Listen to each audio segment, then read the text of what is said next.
Welcome to the Backlot 605 podcast. We are here with a special interview. I am one of your hosts. I am Casey. I'm Brian. And today we are sitting down with local filmmaker Doug Gerash. How are you, Doug? I'm doing fine. Good. You're from Sioux Falls, right? Well, no, I've been in Sioux Falls about 6 years. Okay. I moved from Santa Fe, New Mexico, and since I've been in Sioux Falls, I've made about 3 short films. The last one, of course, was called Pale Luna. Yeah, so that is why you're here today. We're going to talk about that movie, get to know a little bit more about it. It actually screened at one of our previous interviews, the Snake Alley Festival of Film.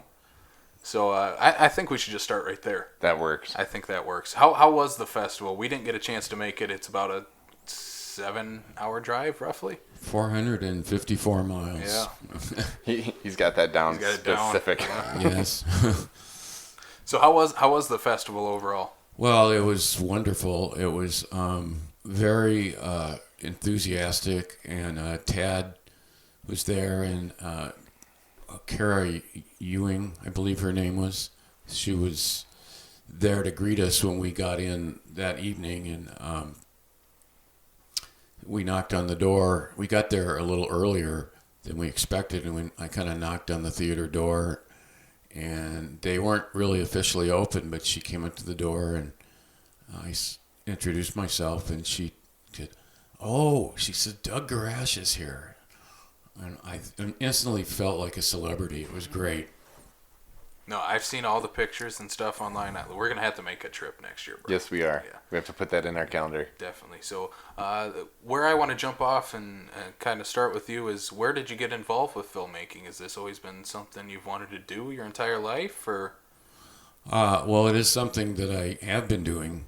I started out, I earned a BA degree from San Francisco State University in film, and it's now called cinema.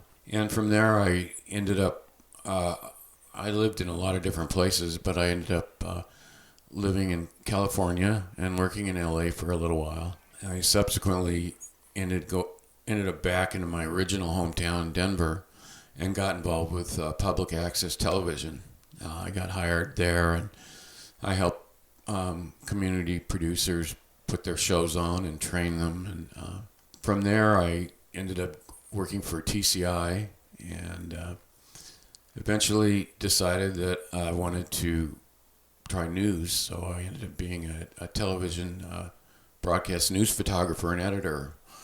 And it's kind of a long answer, but I ended up working in several different states because, as you know, in news, the game is to go from one market to another, a little bit bigger market. Yep. That kind of wore itself out. I ended up working in the last places I worked was KTK in Tyler, and then I worked at KCEN in Waco, Texas, covering Friday night football. Yeah. I never expected to do that in my whole life. Football in Texas. Imagine that. So we landed in New Mexico, and to my surprise, there was a very large and active film industry in New Mexico. So I just started getting involved in different aspects there and worked on a lot of films there. So that was about 6 years ago, and I'm here, and I've been pleasantly surprised that there's a really active and exciting film community here in this area. We're trying. Yeah, that's the thing right now. I've seen it starting to grow quite a bit here in Sioux Falls. It's blossoming for sure. This film community all together, it's growing. That's for sure. You talk about all these places you've been between LA and New Mexico and Denver and everything like that. Why Sioux Falls? Well, that was actually an economic decision. I was doing pretty good there. My wife got offered a job here in town in the financial industry. We kind of had to weigh our options, and that's how we ended up here. You got to do what the lady wants to do. That's right. So obviously you got to be a film fan, right? If you want to be making films, that's where everybody usually starts, as a film fan. So what are some of your favorite movies, or some of the movies that kind of have influenced you? Well, when I was a student in San Francisco, the films they showed us as part of the academic training really impressed me. I was really impressed with Fellini, I really liked a lot of the surrealism films that they showed. There were some interesting filmmakers like Piers Pasolini, and of course Citizen Kane was a big one. It's really hard to think of all of them. Yeah. There's so many. That's always a good, for me, I think that's always a good thing. If you can't point to anything that almost tells you that it's almost everything that is what is influencing you. Yeah, there's always something you can take away from pretty much any movie you watch that it's going to influence you in, I guess, good or bad ways, depending on the film. But yeah, let's jump into your film, Pale Luna. What's this movie basically about? Me and Brian both had the chance to watch it. Mm-hmm. Oh. And yeah, so basically for the audience, tell them a little bit about the film, what it's about. And Well, we started calling the film a horror movie, and we discovered that some people didn't really want to go see a horror movie, but it's not really a horror movie. It's more of a mystery suspense. And we came up with the idea that we wanted to feature Daryl Ridlichka, who's the star in it. We wanted a vehicle for him to do some more acting, and we ended up running across a website called Creepypasta. And Creepypasta features a lot of scary and suspense stories. So we found one on there, and we looked at it, and we tweaked it a little bit and added a different kind of ending to this one story. We sat down, and I broke out the scenes and budgeted a little bit. It was started out as a no-budget film, and by the end of it, it ended up costing about $3,000. Still not that bad. No. But it's really a suspense film, and it basically features our protagonist. His name, the character's name is Neville, and Neville he discovers some old text games, they're called. They were on, we have a flashback in it when he's in college, and he gets these, I think they're 5 1/4 inch floppy disks with text games. And he immediately forgets about it, and we go into the future, and he finds them and starts playing them, and he gets through the game and discovers that there's some coordinates. So he decides to investigate the coordinates, and that's where the film starts to take a kind of a dark turn. Yes. I know a lot of films that are looking at like creepypastas and going off like creepy internet legends or stories now, and I feel that's kind of the way a lot of, I guess it's not how all horror movies are going, but like a lot of horror suspense thrillers are going to kind of back to the roots of what storytelling is. Creepypastas in a way are like myths or tall tales, that's kind of the modern version of it. So just looking at a film like this, what differences do you think you could take away from that original creepypasta into what you brought into this movie? Because there's obviously has to be a different translation from a story on the internet to an actual short film. Well, I think it's a great point, because one of the main obstacles we faced was in the original story there was a great deal of text interaction between Neville, who was playing the game, and the computer. The computer was very glitchy, and 50% of the original story had the computer coming up with things and then crashing, and he'd have to restart and it would come up. So we really had to turn that into a cinematic thing and try to create a character out of the game or the computer. So we had to do a lot of creative thinking and work. A lot of that was done with a local guy named Jeff Lambert. I went over there and he helped me edit it. We just kept whittling away at that till we finally got it down to the point where it looked pretty good. That was the pivot point in the story where we get Neville out and he has to come back to computer to realize what he's really getting involved in. There was a lot of crying and shedding of tears with me and the editor. As it usually goes sometimes. Yes. Sometimes it's the story. Sometimes it's what you're cutting. It's what you're leaving in. Yeah, and then you realize what you left out. Mm-hmm. maybe should have left in after all. Do you have anything like that where you look at the finished product now and think that there's stuff you still would want to do to it? Oh yeah, very much so. And I would think my experience last week at the film festival solidified the idea that you really need a denouement on a film like this, even a short film. I felt like, now that I look at it, the way it ended, I would have liked to add a little denouement or a final scene or a resolution.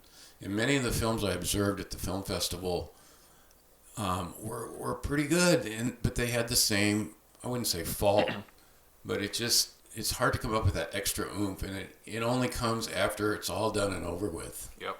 After you're looking at it on the big screen, sometimes just in that format. Mm-hmm. So, did you shoot a lot of this in the Sioux Falls area, or where was a lot of this shot? Yes, it was all shot in Sioux Falls. We actually shot it in the scenes where he's going through the woods. It was actually we shot in 3 different locations. One of them was Lake Alvin. One of them was Leaders Park, and one of them was a little grove of trees behind where they're building the new Avera Hospital over on 77th. And that was another editorial challenge, was to try to weave all that footage in to one place. Yeah, and Jeff Lambert did a really great job helping me do that, because I had to rely on him to say that doesn't work, because I knew that the location really well. All the locations, they all looked like it worked to me, but he said, well, that tree doesn't really fit. Yeah, sometimes it's just the smallest things, like you said, like a tree doesn't fit in the scene, or whatever it may be. But don't have the budget for CGI just to digitally remove it. Tree, yeah. So, I was gonna say is being that we're talking, you said by the time you got done it was at $3,000. Do you find that gives you a lot of pressure because you have such a low budget, or does it make you more creative on how to get to the resolution so you can get the vision you're trying to get out of your movie? Oh no, I think that it's like Roger Corman's American International Films. He was infamous for working with small budgets to create those great black and white horror movies, and that's exactly what happened. We used my basement, and we stuck around the area, the Sioux Falls area, to do it. So anytime we could do something convenient and easy, we did it. And to make it happen, we had to think creatively. I'll give you my very favorite example. There's a guy here in town who has a production company. You probably heard of him, Doug Lee. He's been around here for a long time. And he was very generous. I told him, in the scene where he's at the computer, we wanted to show him how you're up late at night and working on your computer. And I said, the scene is at night. We need a green light from the old fonts, and we need sort of a blue. And he loaned me a couple professional lights. Well, when we went down to do the scene, it turned out that I ended up going over to Lewis, and I got one of those green party bulbs. Mm-hmm. And I had my little $5 flashlight I bought at Ace, and that we balanced the camera for tungsten, and we fired up the flashlight. We put the green lamp under the desk, and we had the blue flashlight in the back, so it cast kind of a blue light. So I think the light bulb was like $3, and the flashlight was $5. So we got our lighting set up for $8, and I think it looked pretty good. Not bad for $8. No. Brian, you got any other questions? Otherwise, I'm going to jump to the last couple things I got here. No. Basically, I want to kind of jump off that because you're such a small budget. I'm sure a small crew. Everything is it's very local stuff. So how can listeners get involved if someone is listening to this and they want to maybe help out on the next film, maybe Pale Luna 2, or whatever it's going to be for you guys? How could someone get involved, or what kind of advice would you have for other people living in Sioux Falls trying to do the same thing? A good way to do it would be to go to the Sioux Empire Sioux Empire acting and film website. If you need to cast, that's a good place to start. Yeah, is that the Facebook page you're talking about? Yeah. Yeah, I think our friend Dominic Winnicky helps run that. So that's a good place to. I've seen a lot of people post on that about needing actors, and definitely a great place to start. Yeah, and of course you have to sit down and get a good story. And I think once you get a good story, you can break it down into your scenes, and then I think you're in a better place to do it. We're working on a sequel, Pale Dawn, we're calling it, and we're hammering it out. And then eventually we're going to need some background actors and some primary actors as well. So if people want to get involved with that, we're not quite ready, but they can always go to, I think we have a website for Pale Dawn coming up, and we also have the cast website for Pale Luna. And of course I have my own site. That's Facebook, for better or for worse, seems to be the best way to find things. Yeah, we've noticed that on our end too. Right. So Yeah. the last question I got for you, since you kind of brought it up for Pale Dawn, what's next for you guys? Where else is Pale Luna going to be screening? And then what can we expect from Pale Dawn? Well, Pale Luna is screening Saturday, I believe it's the 29th, which happens to be my birthday. And it's screening at the Laugh & Slash Film Festival in Urbana, Illinois. We have also 5 outstanding film festivals we're waiting to hear from. Let's see here. Shortstop International, Sioux City International, Northeast Wisconsin Horror, and we have screened it at Jackson Arts. Yeah, also we put in through something called Iowa Indie. So those screenings are coming up. And I think there's something called Pioneer Television, Public Television. I think that's in Minnesota. We're investigating that. As far as people that want to do their film, it's good to think about distribution even before you finish your script. I think that's a weak point. A lot of people don't think about that till after they finish. But if you think about it before and strategize a little bit, when you're done, you have a goal and a place to put it. I think if there's any lesson in all this for me, that would be the biggest strategy thing to think about. Yeah, know where it's going to end up. So, Right. I enjoyed the film. I'm looking forward to seeing what you guys come up with for Pale Dawn. And yeah, so again, where can people kind of find the page? It's on Facebook. I'll put a link to it in our description of this video. But anything else you want to plug before we take off? Well, there's a lot of things going on in town right now, and there's a guy named Brad Weston. He's putting on a weekly kind of a acting film workshop. He's a pretty nice guy, and it's open. There's just the more you network, the more you'd be surprised. There's a lot of things going on. Certainly when I moved here, I was a little discouraged, but when you find out and talk to people, it's really a happening place. Yeah, we agree. We're trying to get Brad on the show, actually, to talk about the group. So. Yeah, that's actually one of the people we still need to get all situated with. Yeah, so... He's busy. Yeah, he sounds like it. Yeah. So, Doug, thank you again for being on here. We can't wait to see what you got coming out next. Thanks, Casey. Yep. Appreciate it. Thanks, Brian. Thank you once again for listening to the Backlot 605 podcast. Thank you, Brian, for hosting with me once again. You can find us on Facebook, Twitter, and Instagram. You can also find this podcast on Apple Podcasts, Spotify, Stitcher, Google Play, TuneIn, and YouTube. Please check out backlot605.com for all our latest movie news, reviews, and discussions.